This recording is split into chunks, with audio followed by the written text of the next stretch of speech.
Hello everyone and welcome to learn with Poonam. So आज हम data handling के important questions discuss करेंगे। वैसे हम उनको कह भी सकते हैं इम्पॉर्टेंट क्योंकि वो प्रीवियस ईयर जो पेपर्स हुए हैं उनमें जो वो क्वेश्चंस रिपीट हुए हैं। सो हम उनको डिस्कस करते हैं।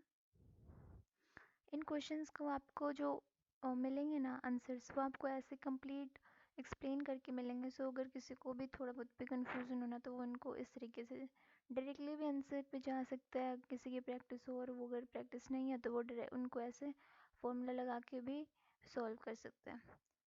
सो हम फर्स्ट क्वेश्चन देखते हैं। दो बर्तनों में क्रमशः 20 लीटर और 60 लीटर दूध है। यदि दोनों बर्तन में बराबर दूध रखा जाए तो प्रत्येक बर्तन में कितना दूध होगा। देखो वैसे क्वेश्चन पढ़ के तो एक 3 लाइनों का लग रहा है, बट आप उसमें देखो ना, उसमें पूछा गया है। सो मैं बहुत इजी क्वेश्चन है, इसमें कैलकुलेशन करने की ही ज़रूरत नहीं है। मतलब 2 लीटर है, मतलब 2 लीटर नहीं, एक में 20 लीटर है और एक में 60 लीटर है। दोनों को ऐड कर दिया, कितने हो गया, 80 हो गया, 80 हो गया। 80 को फिर कर दो इक्वल पार्ट्स में डिवाइड, इक्वल पार्ट्स में उनको रखना है, मतलब बराबर बराबर दोनों बर्तनों में डालना है। तो जब हम दो चीज़ को इक्वली डिवाइड रखते हैं तो उसको क्या करते हैं, 2 से डिवाइड करते हैं।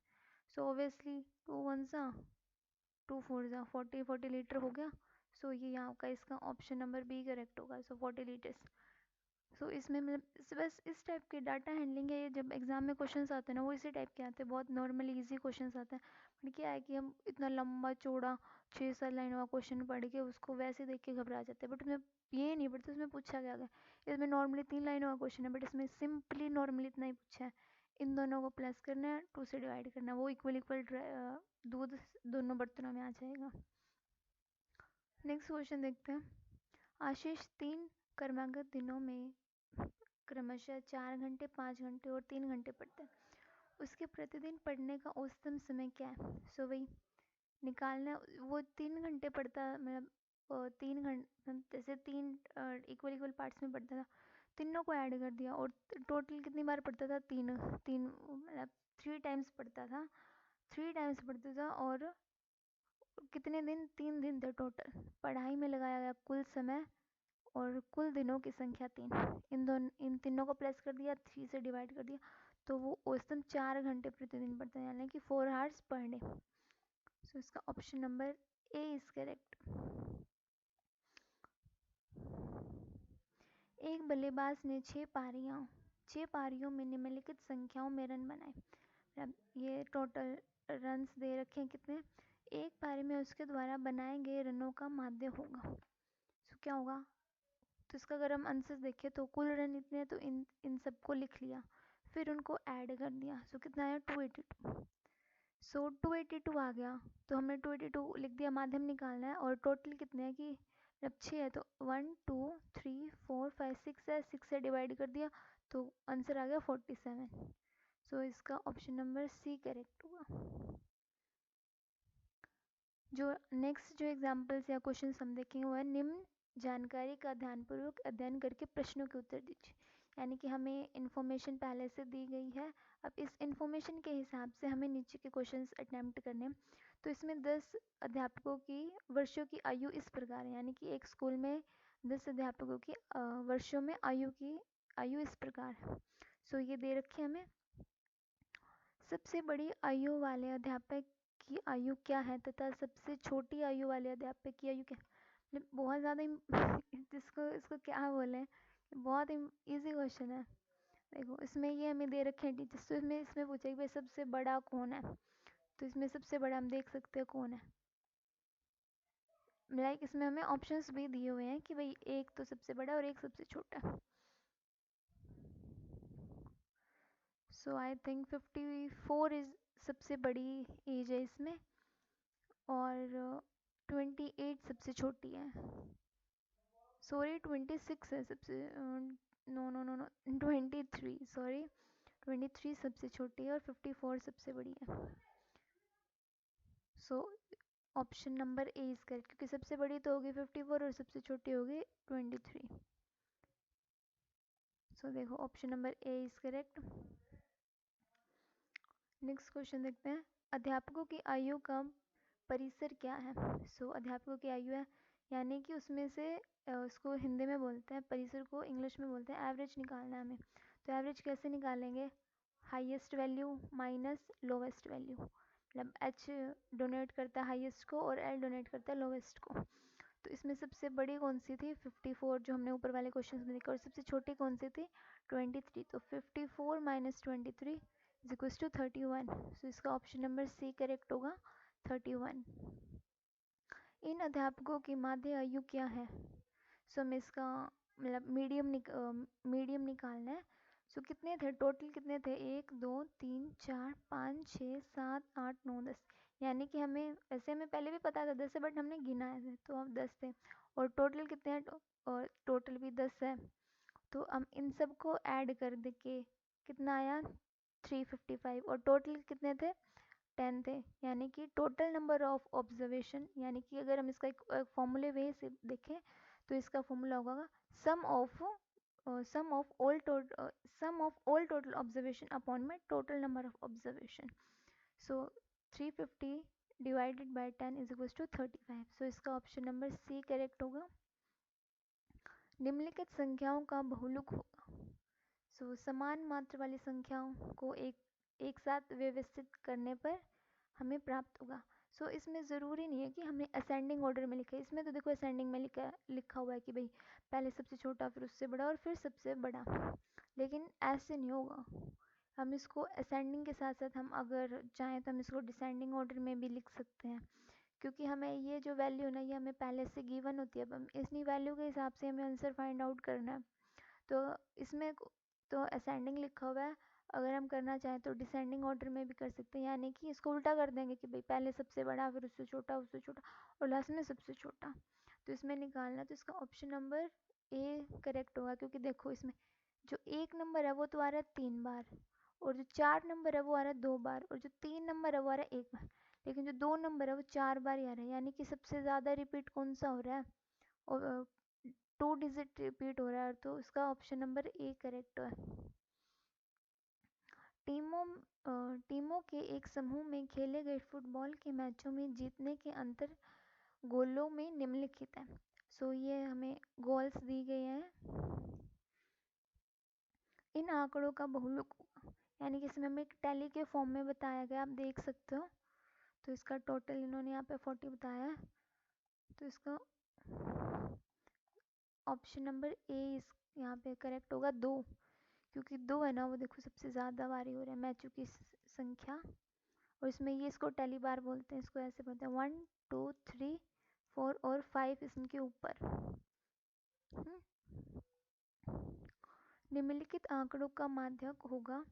तो इसमें हमें पहले से वैल्यू गिवन है, और हम इसको अगर इस तरीके से कंप्लीट फॉर्म में एक्सप्लेन भी किया हुआ है, लेकिन इसका आंसर होगा 25, ऑप्शन नंबर बी। आगे के ये जो 2 एग्जाम्पल्स हैं नीचे दिए गए ग्राफ का ध्यानपूर्वक अध्ययन करके प्रश्नों के उत्तर दीजिए। डाटा हैंडलिंग में ग्राफ आता है, बाल ग्राफ आता है, हिस्टोग्राम आता है, पाई ग्राफ होता है ना, उनसे रिलेटेड क्वेश्चंस भी आते हैं, उनको रीड आउट करना भी आता है।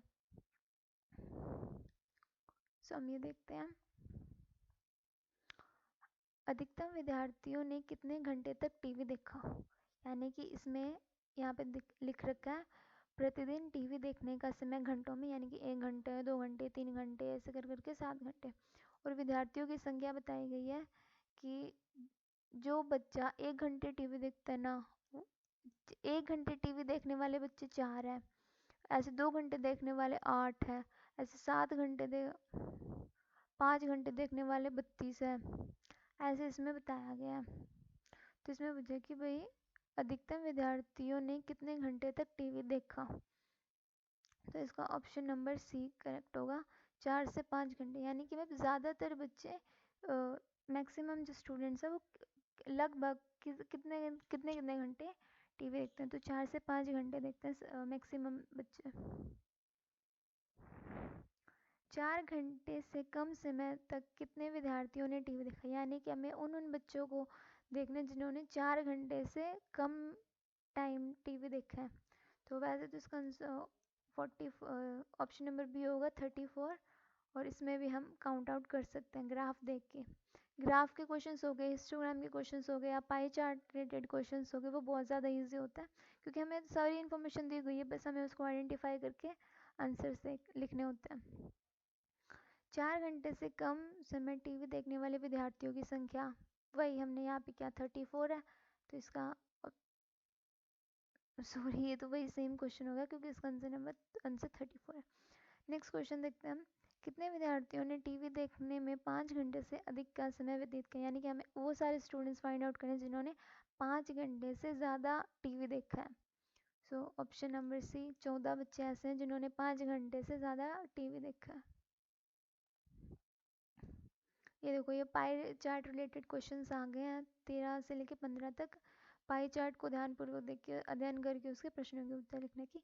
एक महीने में एक परिवार के विभिन्न मदों मतलब में व्यय और उसकी बचत का विवरण कीजिए, यानी कि कितना वो इनकम है उनकी, कितने वो सेव करते हैं, कितने उनके कंजप्शन में यूज़ होते हैं, वो सारी चीज़ें हैं। सो देखो इसमें बताया गया है कि बच्चों की शिक्षा, यानी कि वो बच्चों की फीस भरते हैं 15%, खाने पीने में उनके लगते हैं 25%, कपड़े वगैरह खरीदने में या उनके और मतलब जो कपड़े रिलेटेड खर्चे हैं वो है 10%, 15% की वो सेविंग करते हैं, और जो छोटे मोटे एक्स्ट्रा खर्चे हो जाते हैं घर में वो 20% है, और ट्रांसपोर्टेशन में उनके 5% लगते हैं, और मकान किराया 10%, यानी कि ऑब्वियसली वो रेंट पे रहते हैं तभी उन्होंने ये चीज़ें यहाँ पे मेंशन की है। तो किस मत में व्यय सबसे अधिक था, यानी कि इन सब में से सबसे ज़्यादा खर्चा किस पे लग रहा है, भोजन पे लग रहा है 25%, और सब में तो कम ही है। So option number C is correct.